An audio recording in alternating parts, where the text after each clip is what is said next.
Hello students and welcome to my YouTube channel commerce group. आज हम लोग class 12 के अकाउंटेंसी विषय के फर्स्ट चैप्टर गैर लाभकारी संगठनों या गैर व्यापारिक संस्थाओं का लेखांकन accounting for not for profit organization के संदर्भ में कुछ बातें करेंगे और जानेंगे कि इस चैप्टर में है क्या क्या और हमको पढ़ना क्या है। ठीक है, तो वीडियो को अंत तक जरूर देखें। देखिए, सबसे पहले हम लोग बात करते हैं गैर लाभकारी संगठन होता क्या है। तो किसी भी शब्द के अर्थ को निकालने के लिए सबसे पहले हमको क्या करना चाहिए, उस शब्द के शाब्दिक अर्थ को देखें, उसके शब्द के अर्थ को निकालें तो हम उसके अर्थ के बहुत ही करीब पहुंच जाते हैं। तो सबसे पहले हम लोग इसके शाब्दिक अर्थ को देखते हैं कि जो गैर लाभकारी संगठन है उसका शाब्दिक अर्थ क्या है। गैर लाभकारी संगठन यानी ऐसा संगठन जो लाभ न लेता हो, यानी जिसका उद्देश्य लाभ कमाना न हो। सेकंड है गैर व्यापारिक संस्थान। व्यापारिक संस्थान कौन होता है, जो क्रय विक्रय करके लाभ कमाता है, और गैर व्यापारिक संस्थान जिनका उद्देश्य क्रय विक्रय करके लाभ कमाना न हो। तो शाब्दिक अर्थ हम लोग समझ चुके हैं, गैर व्यापारिक संगठन या गैर लाभकारी संगठन। अब इसके हम लोग थोड़े से दूसरे शब्दों में इसके अर्थ को थोड़े विस्तृत अर्थ में देखें तो ऐसा संस्थान या ऐसा संघ जो लाभ कमाने के उद्देश्य से नहीं बल्कि समाज की सेवा करने के उद्देश्य से, अपने सदस्यों की सेवा करने के उद्देश्य से बनाया जाता है और चलाया जाता है, उस संस्थान को हम गैर लाभकारी संगठन या गैर व्यापारिक संगठन या गैर लाभ आर्जन संगठन कई नामों से जानते हैं। ठीक है, तो ये हो गया गैर लाभकारी संगठन। अब ये जो गैर लाभकारी संगठन या संस्थान होते हैं ये बहुत सारे होते हैं, कई क्षेत्रों में जाते हैं। जैसे हम आपको कुछ नाम बता रहा हूँ, जैसे शैक्षिक संस्थान।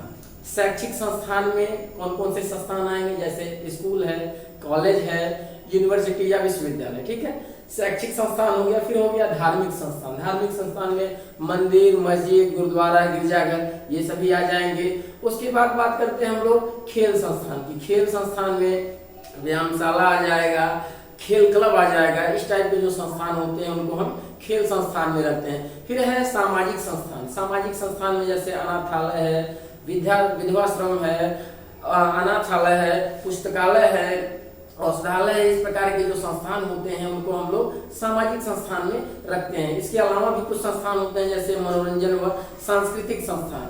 इन संस्थानों में क्लब होते हैं जो बहुत सारे अपने सदस्यों या समाज के मनोरंजन को या उनके सांस्कृतिक विकास को बढ़ाने का कार्य करते हैं। और एक होता है पेशेवर संस्थान। पेशेवर संस्थान में कुछ पेशेवर व्यक्तियों के लिए, उनकी कंट्रोलिंग के लिए कुछ संस्थान होता है जिसको हम लोग पेशेवर संस्थान करते हैं, जैसे institute of chartered accountant of India, इस टाइप के चैम्बर ऑफ कॉमर्स या इस टाइप के जो संस्थान होते हैं उनको हम लोग पेशेवर संस्थान करते हैं। श्रम संघ और शिक्षक संघ, इस प्रकार के जो संघ होते हैं वो पेशेवर संस्थान के अंतर्गत आते हैं। इसके अलावा भी कुछ पेशेवर व्यक्ति होते हैं जैसे शिक्षक, डॉक्टर, अंकेक्षक और भी बहुत सारे व्यक्ति होते हैं जैसे इंजीनियर। तो इनके द्वारा जो अकाउंटिंग का जो पुस्तक रखा जाता है और जो इनके द्वारा कार्य किया जाता है वे गैर लाभकारी संगठनों के अंतर्गत ही आते हैं। तो इस चैप्टर में हम लोग इसी के बारे में विस्तृत जानेंगे कि गैर लाभकारी संगठन होता क्या है, ये मैंने आपको बता दिया। गैर लाभकारी संगठन के अंतर्गत कौन कौन से संस्थान आते हैं ये भी मैंने आपको बता दिया।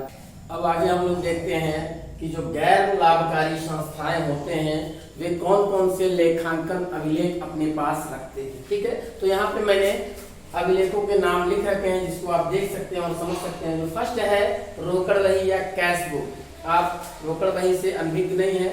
ये रोकड़ बही कौन सी बही है, जिसमें हम जो गैर लाभकारी संस्थान होते हैं उनकी नकद प्राप्तियों और नकद भुगतानों का ब्यौरा इसमें लिखा जाता है। दूसरा है स्मरण पुस्तिका यानी याददाश्त की बही, मेमोरेंडम बुक। मेमोरेंडम बुक में क्या होता है, जो हमारे उधार लेन देन होते हैं उसका ब्यौरा, उसका लेखा हम स्मरण पुस्तिका में करते हैं। थर्ड है स्टॉक रजिस्टर। स्टॉक रजिस्टर क्या होता है, किसी भी गैर लाभकारी संगठन के पास कुछ संपत्तियां होती हैं, कुछ स्टॉक होते हैं, तो उनको हम स्टॉक रजिस्टर में दर्ज करके रखते हैं। फोर है वेतन एवं मजदूरी register, salary and wages register. नाम से ही स्पष्ट है कि यह वह रजिस्टर है जिसमें सैलरी और मजदूरी का जिक्र किया जाता है, उसके ब्यौरों को लेखांकित करके रखा जाता है। पांचवा है सदस्य रजिस्टर। ये बड़ा ही महत्वपूर्ण रजिस्टर है। सदस्य रजिस्टर में संस्थान क्या करती है, उसके जो भी सदस्य होते हैं उनका पूरा डिटेल लिख करके रखा जाता है और उनके द्वारा कितने सदस्य शुल्क दिए गए, कितने अग्रिम दिए गए, कितना बकाया है, इन सब का ब्यौरा इसमें होता है। छठा है अन्य पुस्तकें या पंजियां या अदर बुक। अदर बुक में कुछ बुक मैंने यहाँ लिख रखा है, जैसे चंदा रजिस्टर, दान रजिस्टर, शुल्क रजिस्टर। नाम से ही आप स्पष्ट है, समझ रहे हैं कि इसमें करना क्या है। तो ये है गैर लाभकारी संस्थाओं का लेखांकन अभिलेख, जिसको आपको इस चैप्टर में गैर लाभकारी जो संगठन का चैप्टर है, फर्स्ट चैप्टर क्लास 12 का, उसमें आपको इनको पढ़ना है, इनके बारे में समझना है। तो संक्षिप्त में मैंने इनको बता दिया है। इसके बाद हम लोग देखते हैं कि जो गैर लाभकारी संगठन होते हैं उनके अंतिम खाते में क्या क्या सम्मिलित होते हैं। अब हम लोग देख लेते हैं कि गैर लाभकारी संस्थाओं के वित्तीय विवरण। ठीक है, अब final account for not for profit organisation.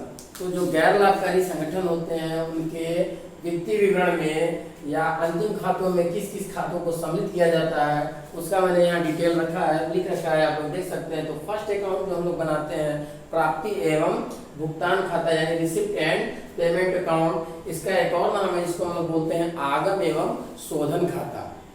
नाम से स्पष्ट है, यानी प्राप्ति एवं भुगतान खाता। ये जो होता है रोकड़ खाते का एक सारांश होता है। रोकड़ खाते में हम तिथि बाई तिथि लिखते हैं, जिस दिन नकद प्राप्त हुई या जिस दिन नकद भुगतान हुआ। लेकिन यहाँ पर हम किसी शीर्षक के जो सभी अमाउंट होते हैं सबको एक साथ लिखते हैं, यानी प्राप्ति एवं भुगतान खाते में एक मुश्त राशि उसकी सभी को मिला करके लिखा जाता है। ये जो है रोकड़ खाते का सारांश होता है। ठीक है, तो प्राप्ति एवं भुगतान खाता जो होता है एक प्रकार का वास्तविक खाता होता है, रियल अकाउंट जो कैश अकाउंट होता है उसी का ये संक्षिप्त रूप है।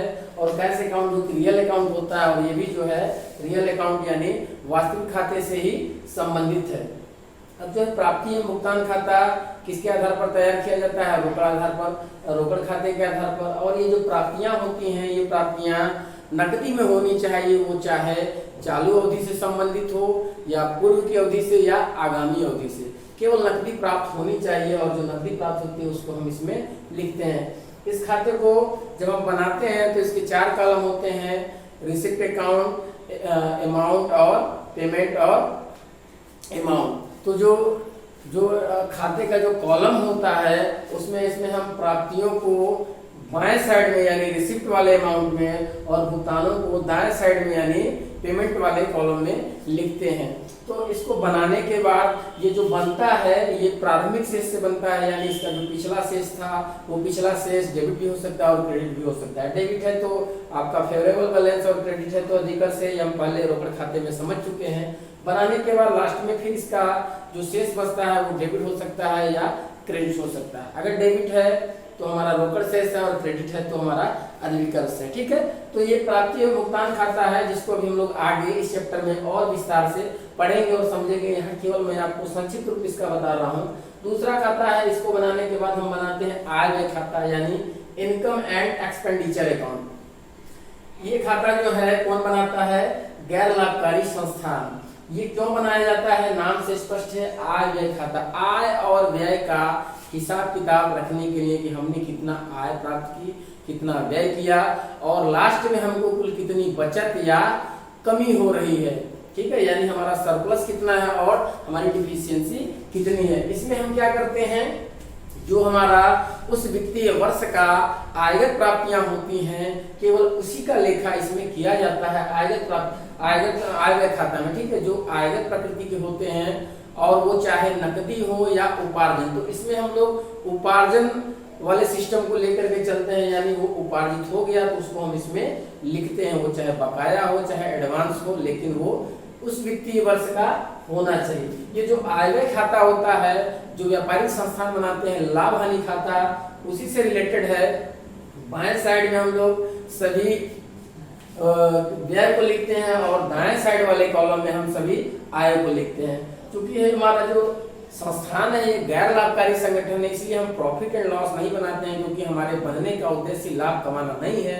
इसलिए हम यहाँ पर आय व्यय खाता बनाते हैं कि हमारी कितनी आय है, हमारी कितनी व्यय है। तो ये जो खाता होता है ये नाम मात्र का खाता होता है, यानी नॉमिनल अकाउंट। जैसे प्रॉफिट एंड लॉस अकाउंट होता था नॉमिनल अकाउंट, वैसे ही ये नाम मात्र का खाता होता है। इसमें कोई भी प्रारंभिक अवशेष नहीं होता है। लास्ट में जो बचता है यानी जो हमारा दाहिने साइड यानी आय पक्ष वाला भाग यदि ज्यादा है तो हमारा क्या है, बचत है, अधिक है, सरप्लस है। और डेबिट साइड यानी बाएं पक्ष वाला यानी हमारा व्यय वाला कॉलम ज्यादा है तो हमारा क्या है, कमी है, डिफिशियंसी या हानि। तो हम यहाँ पर हानि शब्द नहीं बोलेंगे, हम यहाँ पर क्या बोलेंगे, कमी बोलेंगे, ठीक है, क्योंकि ये गैर लाभकारी संगठन है। हम इससे पहले भी व्यापारिक संगठनों में देख चुके हैं, हम लोग कैश अकाउंट बनाते हैं, फिर प्रॉफिट एंड लॉस बनाते हैं और फाइनल अकाउंट बनाते हैं, बैलेंस शीट। तो यहाँ पे भी वही है, केवल नाम को बदल दिया गया है, लगभग मिलता जुलता ही है, थोड़े बहुत चेंजेस हैं जिसको हम लोग इस चैप्टर में देखेंगे।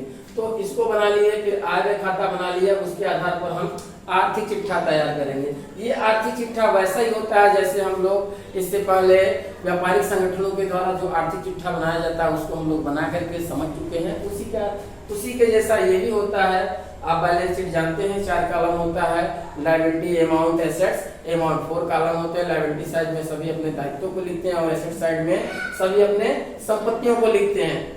उसी तरह करने के बाद बैलेंस मिला लेते हैं, बैलेंस शीट कल आ गया, यानी हमारी जो भी अब तक की सारी क्रियाएं थी वे सही है। तो इस आधार पर हम लोगों ने देखा कि गैर लाभकारी संस्थाओं के वित्तीय विवरण में कौन कौन से हैं, प्राप्ति एवं भुगतान खाता यानी रिसीप्ट एंड पेमेंट अकाउंट, आय व्यय खाता, इनकम एंड एक्सपेंडिचर अकाउंट और आर्थिक चिट्ठा यानी बैलेंस शीट।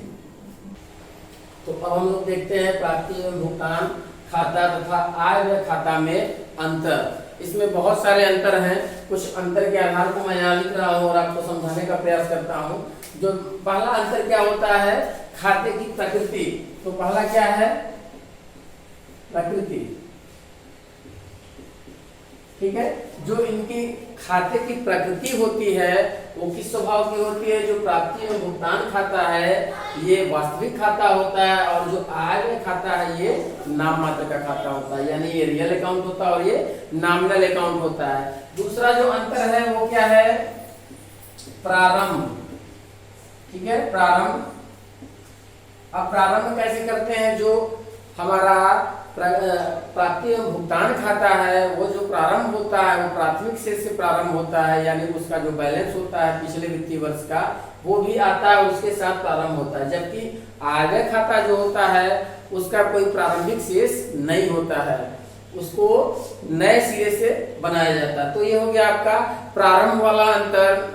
अब देख लेते हैं हम लोग तीसरा जो अंतर का आधार है वो है डेबिट पक्ष के मदे, ठीक है, डेबिट पक्ष के मदे।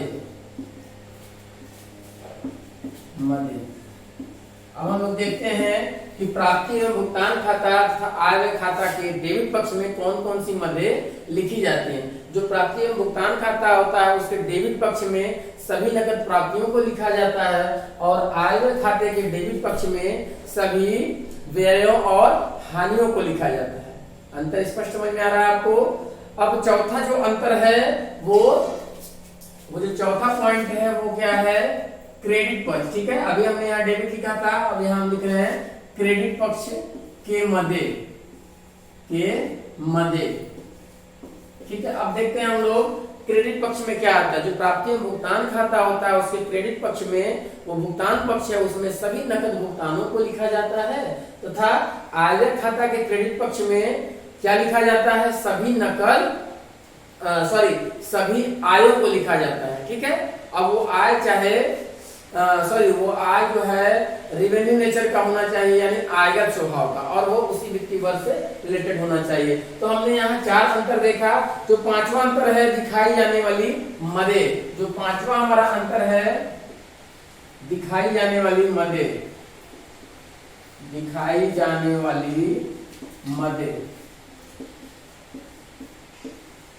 जो दिखाई जाने वाली मदे हैं यानी प्राप्ति एवं भुगतान खाते में हम कौन से मद को दिखाएंगे, यानी जो पूंजीगत भी हो सकता है और आयगत भी हो सकता है। प्राप्ति एवं भुगतान खाते में हम दोनों प्रकार की मदों को दिखाते हैं, कैपिटल नेचर और रेवेन्यू नेचर दोनों को। लेकिन जो हमारा आयव्यय खाता है इसमें हम केवल आयगत स्वभाव के ही लेन देनों का लेखा करते हैं, यानी केवल रिवेन्यू नेचर, कैपिटल का लेखा इसमें नहीं किया जाता है, कैपिटल नेचर का। ठीक है, फिर हम लोग देख लेते हैं छठा पॉइंट जो है वो क्या है, अवधि। अवधि में क्या अंतर हो सकता है, ये जो होता है प्राप्ति एवं भुगतान खाता, इसमें चाहे वो वर्तमान अवधि यानी वित्तीय अवधि से संबंधित हो या पूर्व की अवधि से या आगामी अवधि से, सभी नकद प्राप्तियों को इसमें लिख दिया जाएगा। लेकिन आयव्यय खाता में केवल उसी अवधि यानी जो वित्तीय वर्ष है, चालू वित्तीय वर्ष, उसी से संबंधित मदों को ही केवल लिखा जाएगा। तो ये अंतर आपको समझ में आ गया। प्राप्ति और भुगतान खाता में किसी भी वर्ष के लेखे को जो नकद प्राप्ति उस वर्ष हुई उसको लिख देंगे, लेकिन आयव्यय खाते में केवल और केवल उस वित्तीय वर्ष के ही लेन देन को हम लोग लिखते हैं। ठीक है, अब हम लोग देखते हैं नकद। ठीक है, सातवां पॉइंट क्या है, नकद या उपार्जन। नकद या उपार्जन यानी वो नकद में मिला है या उधार या बकाया भी है। नकद या उपार्जन मीन्स जैसे प्राप्ति एवं भुगतान खाता है केवल नकदी के आधार पर बनाया जाता है, और आयव्यय खाता जो है वो उपार्जन के आधार पर बनाया जाता है। यानी हमको पैसा भले ही ना मिला हो, अगर हमने कुछ आय प्राप्त किया है तो उसको हम लोग आयव्यय खाता में दिखाएंगे, जबकि प्राप्ति एवं भुगतान खाते में जब तक वो हमको नकद स्वरूप प्राप्त नहीं हो जाता है तब तक हम उसको उसमें नहीं दिखाते हैं। ठीक है, आठवां पॉइंट हम लोग देखते हैं ह्रास। ठीक है, ह्रास एवं अशोध ऋण या अप्राप्त ऋण। अप्राप्त ऋण। ठीक है, अब देखते हैं ह्रास एवं अप्राप्त ऋण। अब ये क्या होता है, इसमें क्या क्या दिखाया जाता है। जो प्राप्ति एवं भुगतान खाता होता है उसमें हम ह्रास यानी डिप्रिसिएशन और बैड डेट्स या अशोध ऋण को नहीं दिखाते हैं, लेकिन इन दोनों मदों को हम किस में दिखाते हैं, आय व्यय खाते में यानी इनकम एंड एक्सपेंडिचर अकाउंट में। बात समझ में आ रही है, स्पष्ट अंतर है, कहीं कोई डाउट नहीं है। नवा पॉइंट है उद्देश्य, यानी इनको बनाने का उद्देश्य। जो प्राप्ति एवं भुगतान खाता है उसको बनाने का हमारा क्या उद्देश्य है कि हमारा रोकड़ बैलेंस कितना है, या वो डेबिट बैलेंस है या क्रेडिट बैलेंस, यानी वो हमारी नकद बैलेंस है या अधिकर्ष है। लेकिन आय खाते के बनाने का उद्देश्य क्या होता है, हम यह जानने का प्रयास करते हैं कि हमको चालू वित्तीय वर्ष में कमी हुई है या अधिक या बचत या सरप्लस है। ठीक है, इतना चीज आपको आसानी से समझ में आ गया होगा। अब है 10वां पॉइंट जो है वो है आर्थिक चिट्ठा।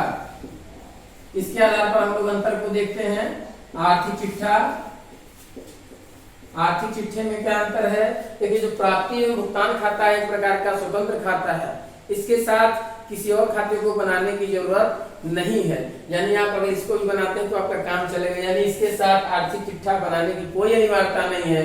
लेकिन आय और व्यय खाते के साथ आपको बैलेंस शीट बनाना अनिवार्य होता है। बात समझ में आया?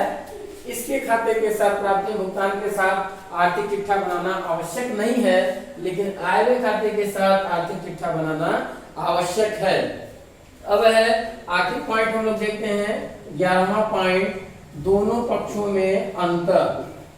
ठीक है, दोनों पक्षों में अंतर।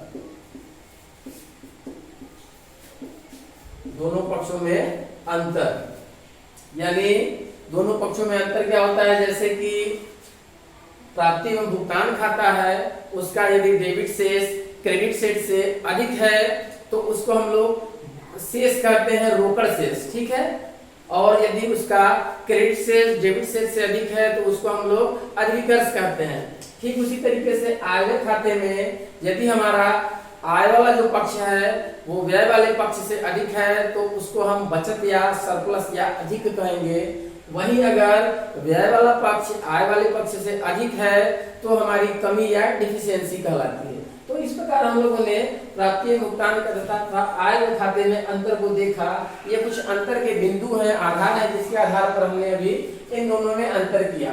आप इसको नोट कर सकते हैं, समझ सकते हैं, कहीं कोई दिक्कत नहीं है। अगर आपको इस पॉइंट में इस पूरे वीडियो में कहीं कोई संशय है, कोई समस्या है, तो आप प्लीज कमेंट बॉक्स में उस संशय को टाइप करें या मेरे नीचे दिए गए व्हाट्सएप नंबर पर आप संपर्क कर सकते हैं, फोन कर सकते हैं। और मैं आपको बता दूं कि मेरे द्वारा, मेरा जो चैनल है कॉमर्स गुरु, उसके द्वारा पूरे 11-12 के कॉमर्स के सभी वीडियो, सभी चैप्टर के वीडियो को अपलोड किए जाएंगे। तो यदि आप मेरे चैनल पर नए हैं, आप मेरा वीडियो फर्स्ट टाइम देख रहे हैं, तो प्लीज चैनल को सब्सक्राइब करें, लाइक करें और अपने मित्रों में शेयर करें। वीडियो देखने के लिए आप सभी का बहुत बहुत धन्यवाद।